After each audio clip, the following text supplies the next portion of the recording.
Magandang hapon mga ka-happy hour. Narito ang mga balita para sa MBC TV Network News Update 5 PM edition.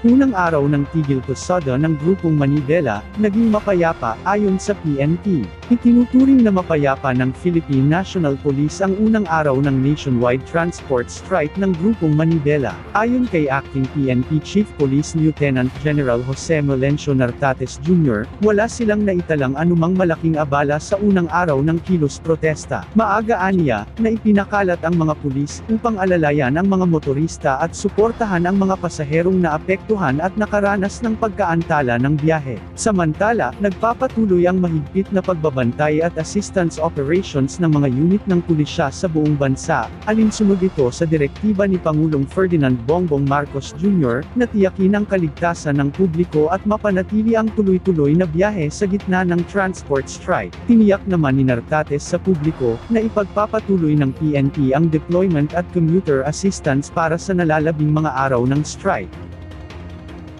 At sa ating Metro Manila ngayon, Human Rights Summit, isinagawa ng kaalinsabay ng pagdiriwang ng Human Rights Day. Dapat bigyang pahalaga ang karapatang pantao araw-araw. Ito ang binibigyang diin sa 2 araw na Human Rights Summit na isinagawa sa isang hotel sa Quezon City. Kaalinsabay ito ng Human Rights Day ngayong araw at ang paggunita sa ika-77 anibersaryo ng Universal Declaration of Human Rights. Pinangunahan ito ng Department of Justice at ng Presidential Human Rights Committee. Dito, tinalakay ang mga tagumpay ng pamahalaan sa mga pagpapatupad ng pulisya sa pagpapahalaga sa karapatang pantao.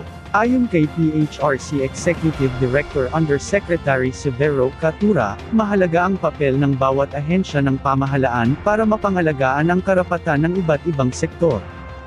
Sa event na ito, ang ginawa natin ay ang pagtalakay sa mga achievements natin, milestones of the government in terms of complying with its human rights obligations, under the different treaties that we have signed over the last 70 plus years. Dapat maintindihan natin na malawak ang usaping karapatang pantao.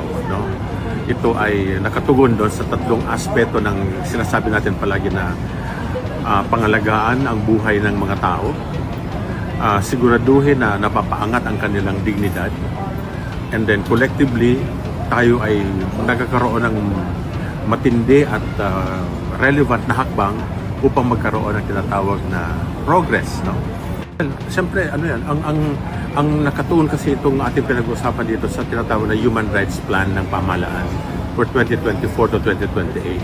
So every year, titingnan natin kung ano yung achievements in that regard, kung ito ba talaga na-meet natin yung mga targets. Ating alamin ang mga latest update mamayang alas 5:30 ng hapon, sa programang Metro Manila Ngayon, Afternoon Edition. Bago tayo magtapos, narito na ang Christmas countdown, ngayong araw ng Miyerkules. 15 days na lang, Pasko na. At yan ang mga balita para sa MBC TV Network News Update 5 PM edition. Samahan ninyo kami bukas mula alas 9 ng umaga, hanggang alas 5 ng hapon.